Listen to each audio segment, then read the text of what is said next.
तेरा तेरा कहते बाबा, शिव पे हो गया तू बलिहार।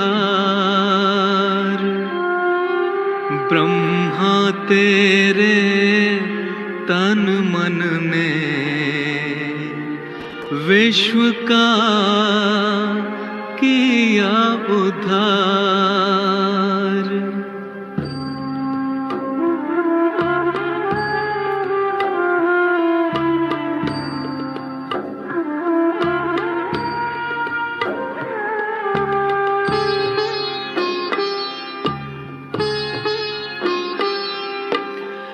तेरा तेरा कहते बाबा, तेरा तेरा कहते बाबा, शिव पे हो गया तू बलिहार। शिव पे हो गया तू बलिहार। ब्रह्मा तेरे तन मन ने, ब्रह्मा तेरे तन मन ने विश्व का किया उद्धार। विश्व का किया उद्धार। तेरा तेरा कहते बाबा, तेरा तेरा कहते बाबा।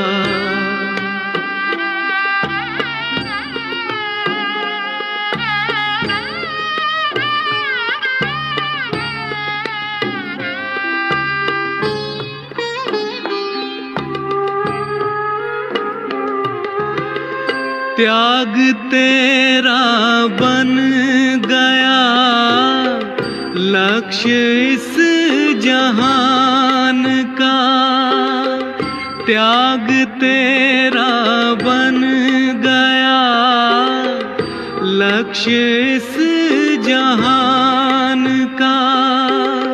तेरे तप ने कर दिया पावन मन इंसान का। तेरे तप ने कर दिया पावन मन इंसान का। दिन रात की तेरी सेवा, दिन रात की तेरी सेवा, करे आत्मा का निखार। करे आत्मा का निखार। तेरा तेरा कहते बाबा, तेरा तेरा कहते बाबा।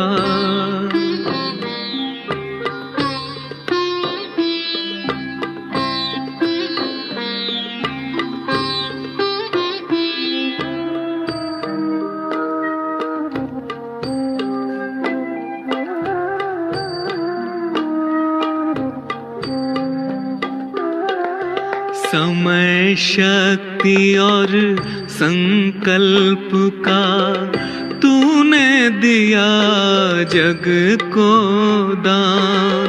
समय शक्ति और संकल्प का तूने दिया जग को दान। विश्व सेवाधारी की तेरे कर्मों में पहचान। विश्व सेवाधारी की तेरे कर्मों में पहचान। करता है कल्याण जगत का, करता है कल्याण जगत का। शिव लेकर तेरा आधार, शिव लेकर तेरा आधार। तेरा तेरा कहते बाबा, तेरा तेरा कहते बाबा।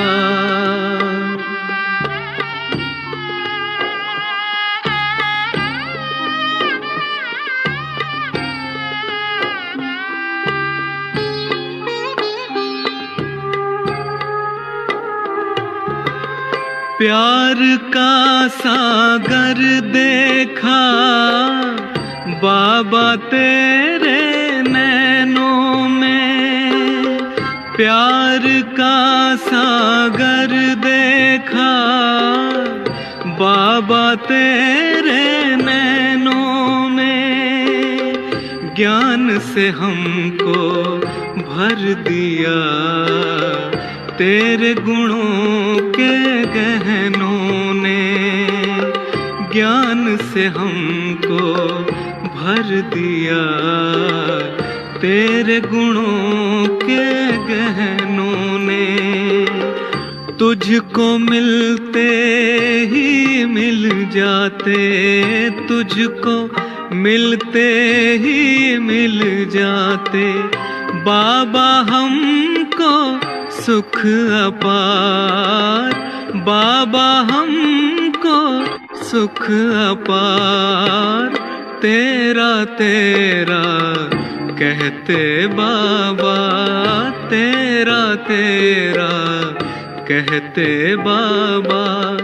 शिव पे हो गया तू बलिहार, शिव पे हो गया तू बलिहार, ब्रह्मा तेरे तन मन ने, ब्रह्मा तेरे तन मन ने, विश्व का किया उद्धार, विश्व का किया उद्धार, तेरा तेरा कहते बाबा, तेरा तेरा कहते बाबा, तेरा तेरा कहते बाबा, तेरा तेरा कहते बाबा, तेरा तेरा।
Om Shanti. Good evening.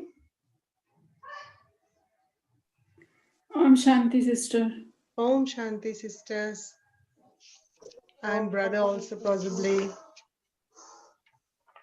हम सब अव्यक्त महावाक्य सुन रहे थे 15 मार्च 1972 की अव्यक्त महावाक्य बाबा त्याग और भाग्य के विषय में हम बच्चों को समझा रहे थे कि कैसे पुराने संस्कार का त्याग करना चाहिए, देह अभिमान का त्याग करना चाहिए। और इस विषय में बाबा ने कहा कि देह अभिमान का मुख्य कारण है और उसके लक्षण भी बाबा ने समझाए।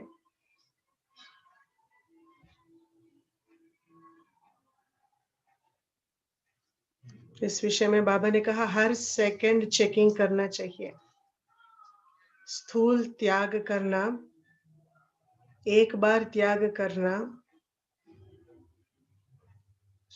फिर किनारा कर देना। लेकिन यह जो देह अभिमान का त्याग है वह हर सेकंड करना पड़ता है, क्योंकि हम आत्माएं देह का आधार लेकर रह रहे हैं। तो ये जो देह का त्याग हर सेकंड करना पड़ता है, एक बार कर दिया तो वो नहीं चला जाएगा, इसी कारण हर सेकंड करना है। फिर बाबा ने कहा कि जैसे ये 63 जन्मों से आत्मा और देह का गहरा संबंध है, इसीलिए वो देह अभिमान में आना सहज हो जाता है और इसको मिटाने के लिए भी बहुत मेहनत करना पड़ता है। कि फिर बाबा ने कहा अपने आप से सदा ये प्रश्न पूछते रहो कि मैंने किस हद तक इसका त्याग किया है, देह का त्याग। जितना त्याग करेंगे उतना हम सब अपना भाग्य बनाएंगे। तो बाबा ने कहा संगम युग में त्याग, जितना त्याग करेंगे, जिस घड़ी करता है उसी घड़ी जितना त्याग, उनके रिटर्न में उनको भाग्य जरूर प्राप्त होता है।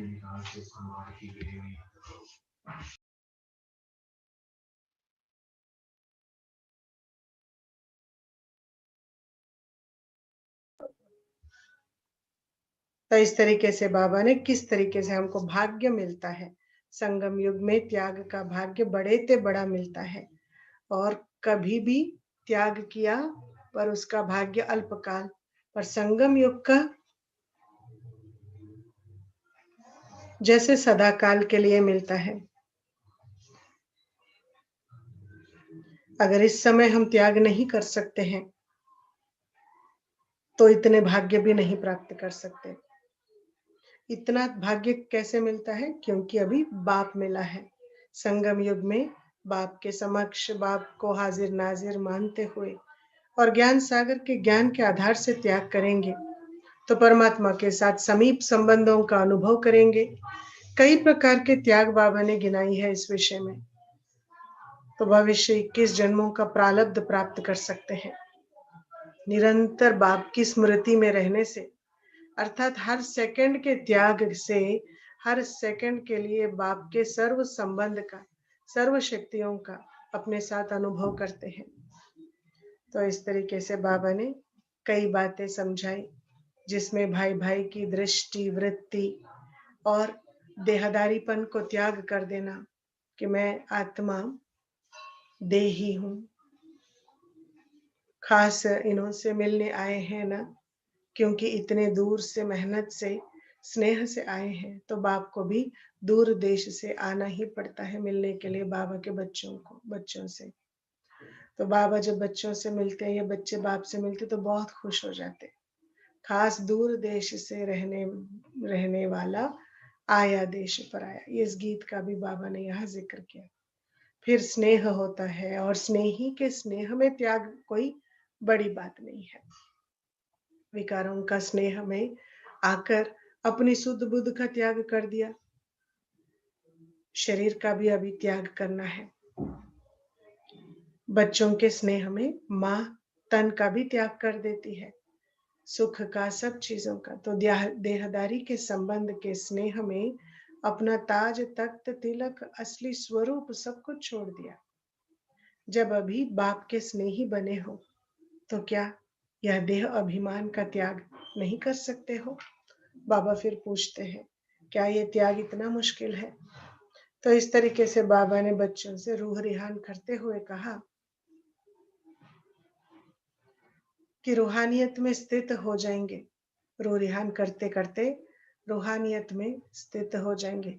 परमात्मा का संग का रंग लग जाएगा। संग का रंग में ही परिवर्तन होगा। आत्मा के निजी गुण शांति स्वरूप तो हो ही ना। तो ऐसे पूछते बाबा गया कहा कि अभी नहीं सोचो कि द्वापर के यह पुराने संस्कार हैं इसलिए हो गया है, नहीं सोचो। इसके बजाय यह सोचो कि मुझ आत्मा के आदि संस्कार और अनादि संस्कार कौन से हैं। सृष्टि के आदि में जब आत्माएं आई तो क्या संस्कार थे? दैवी संस्कार थे ना। तो यह सोचो आदि में आत्मा के संस्कार और गुण कौन से थे। मध्य को नहीं सोचो, आदि को सोचो। अनादि और आदि संस्कारों को सोचो तो क्या होगा कि मध्य के संस्कार बीच बीच में जो प्रज्वलित होते हैं वह मध्यम हो जाएंगे। मध्यम जो होते हैं वो ढीले कहा जाते हैं ना उसको। तो कहते हैं ना इसकी चाल मध्यम है, तो मध्य के संस्कार मध्यम हो जाएंगे और जो अनादि और आदि संस्कार है वह प्रत्यक्ष रूप में दिखाई देंगे। समझा? तो बाबा ने बहुत अच्छा, चाहे श्रेष्ठ चाहे नीच, लेकिन यह संगम युग ही है जिसमें भाग्य बना सकते हो, जितना चाहो उतना बना सकते हो, क्योंकि भाग्य बनाने वाला बाप का साथ है। फिर यह बाप साथ नहीं रहेगा, ना यह प्राप्ति रहेगी। प्राप्ति कराने वाला भी अभी है और प्राप्ति भी अब होनी है। अब नहीं तो कब नहीं, ये स्लोगन बाबा ने स्मृति दिलाई। स्लोगन लिखे हुए तो रहते हैं ना, या समझते हो कि यह स्लोगन हमारे लिए है। अगर सदैव यह स्मृति में रहे कि अब नहीं तो कब नहीं, तो फिर क्या करेंगे? सदैव सोचेंगे जो करना है तो अब कर ले। तो सदा यह स्लोगन स्मृति में रखो, अपनी स्थिति को सदा त्याग, अपनी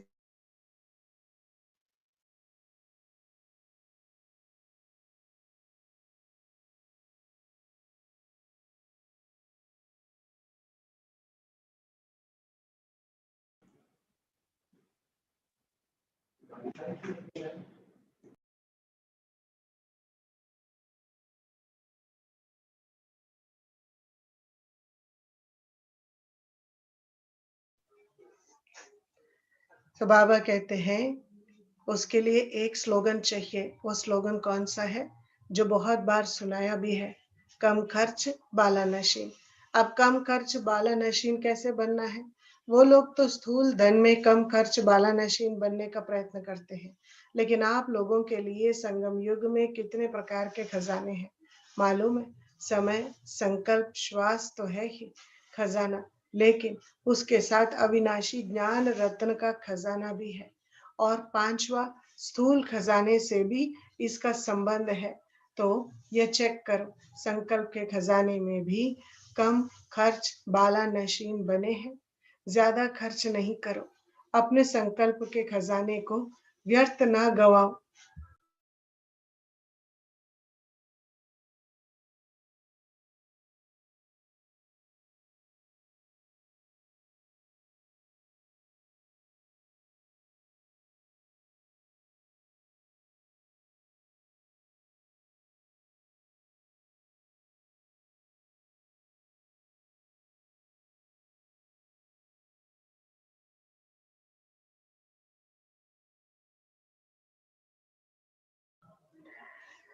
समय, संकल्प, श्वास तो है ही खजाना, लेकिन उसके साथ अविनाशी ज्ञान रत्न का खजाना भी है, और पांचवा स्थूल खजाने से भी इसका संबंध है।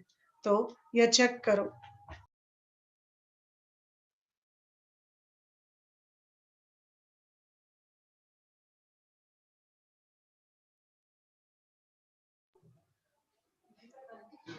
अपने संकल्प के खजाने को व्यर्थ ना गवाओ, तो समर्थ और श्रेष्ठ संकल्प होगा। श्रेष्ठ संकल्प के प्राप्ति भी श्रेष्ठ होगी ना। ऐसे ही जो समय का खजाना है संगम युग का, इस संगम युग के समय को अगर व्यर्थ ना खर्च करो तो क्या होगा? एक एक सेकंड में अनेक जन्मों की कमाई का साधन कर सकेंगे। इसलिए यह समय व्यर्थ नहीं गंवाना है। ऐसे ही जो श्वास अर्थात हर श्वास में बाप की स्मृति रहे, अगर एक भी श्वास में बाप की याद नहीं तो समझो व्यर्थ गया। तो श्वास को भी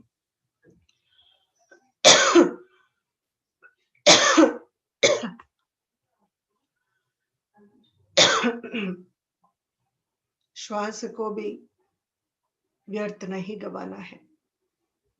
ऐसे नहीं, ऐसे ही ज्ञान का खजाना जो है उसमें भी अगर खजाने को संभालने नहीं आता, मिला और खत्म कर दिया तो व्यर्थ चला गया। मनन नहीं किया ना, मनन के बाद उस खजाने से जो खुशी प्राप्त होती है उस खुशी में स्थित रहने का अभ्यास नहीं किया तो व्यर्थ चला गया ना। जैसे भोजन किया, हजम करने की शक्ति नहीं तो व्यर्थ चले जाता है ना। इसी प्रकार यह ज्ञान के खजाने आपके प्रति व दूसरी आत्माओं को दान देने के प्रति न लगाया तो व्यर्थ गया ना। ऐसे ही यह स्थूल धन भी अगर ईश्वरीय कार्य में, हर आत्मा के कल्याण के कार्य में व अपनी उन्नति के कार्य में ना लगाकर अन्य कोई स्थूल कार्य में लगाया तो व्यर्थ लगाया ना। क्योंकि अगर ईश्वरीय कार्य में लगाते तो यह स्थूल धन 1 का लाख गुना बनकर प्राप्त होता है। और अगर एक व्यर्थ गवा दिया तो एक व्यर्थ नहीं गवाया, लेकिन लाख व्यर्थ गवाया। इसी प्रकार जो संगम युग का सर्व खजाना है, उस सर्व खजाने को चेक करो कि कोई भी खजाना व्यर्थ तो नहीं जाता है। तो व्यर्थ का बचाव करने से क्या कहलाएंगे?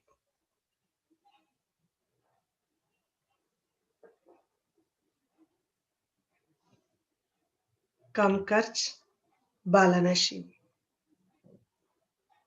तो ऐसे कम खर्च बालानशीन बने हो या अब तक अलबेले होने के कारण व्यर्थ गवा देते हो। जो अलबेले होते हैं वह व्यर्थ गवाते हैं, और जो समझदार होते हैं, नॉलेजफुल होते हैं, सेंसिबल होते हैं, वह एक छोटी चीज भी व्यर्थ नहीं गवाते। ऐसे के लिए ही कहा जाता है कम खर्च बालानशीन। ऐसे हो जैसे साकार बाप ने कम खर्च वाला नशीन बन करके दिखाया ना, तो क्या फॉलो फादर नहीं करना है?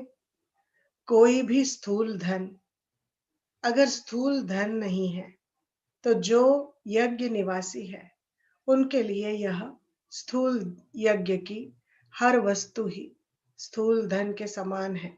अगर यज्ञ की कोई भी वस्तु व्यर्थ गवाते हैं तो भी कम खर्च वाला नशीन नहीं कहेंगे। जो प्रवृत्ति में रहने वाले हैं, स्थूल धन से अपना पद ऊंच बना सकते हैं, वैसे ही यज्ञ निवासी भी अगर यज्ञ की स्थूल वस्तु कम खर्च वाला नशीन बनकर यूज करते हैं, अपने प्रति व दूसरों के प्रति उनका भी इस हिसाब से भविष्य बहुत ऊंच बनता है।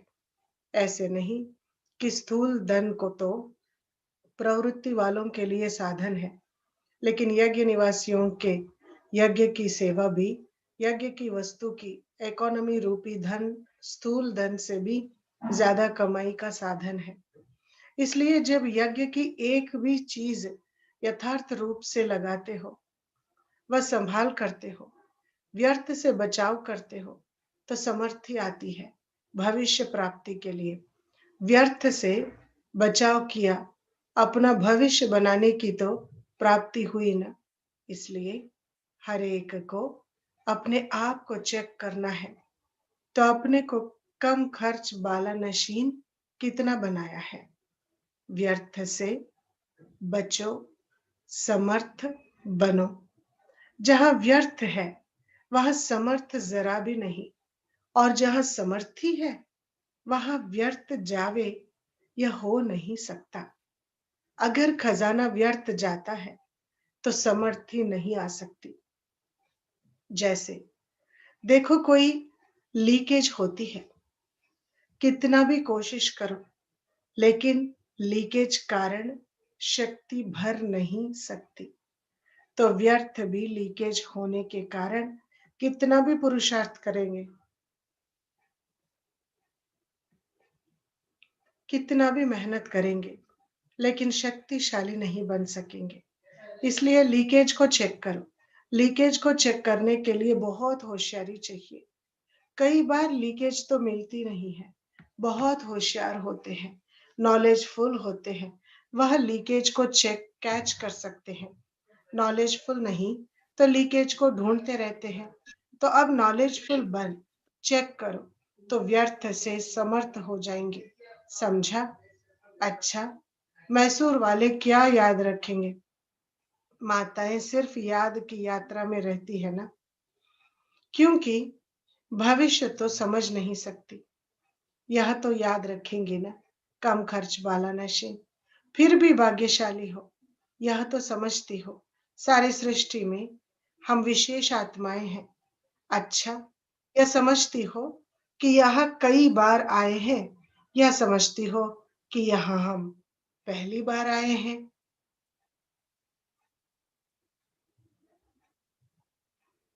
कोई बंधन नहीं है तो अपने को भाग्यशाली समझती हो या दुर्भाग्यशाली समझती हो?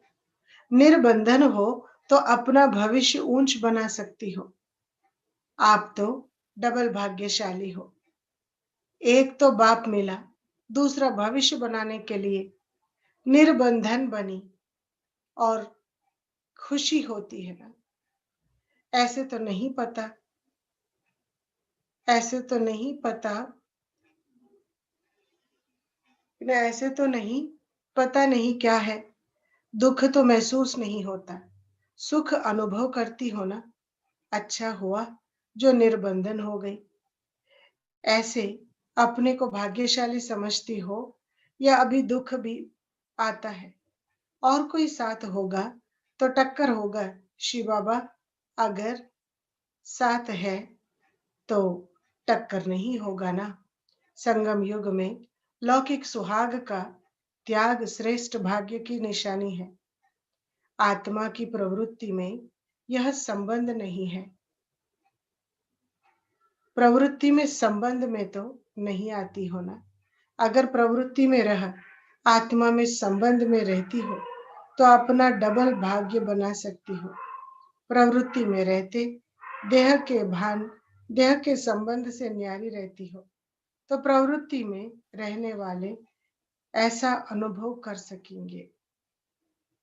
अच्छा, मीठे मीठे सिखलते बच्चों प्रति माता पिता बाप दादा का याद प्यार और गुड मॉर्निंग। रूहानी बाप की रूहानी बच्चों को नमस्ते। हम रूहानी बच्चों की रूहानी बाप दादा को याद याद प्यार, good evening, good night good night और नमस्ते। Thank you Baba, thank you दीदी। थैंक यू जी। बाबा ने बहुत डीपली सार युक्त युक्तियां दी है। कल के लिए महिमा योग्य कैसे बने, अप्रैल 2 तारीख की 1972 की अव्यक्त वाणी हम स्टडी करेंगे। सुनी हुई ज्ञान रत्नों को बुद्धि में धारण करते हुए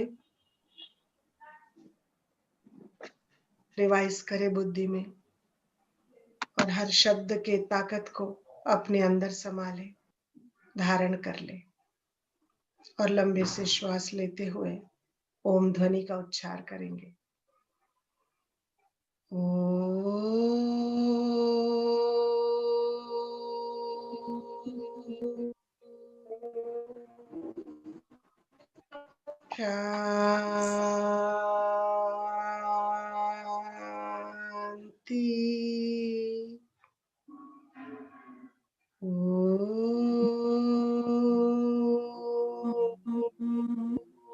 शांति।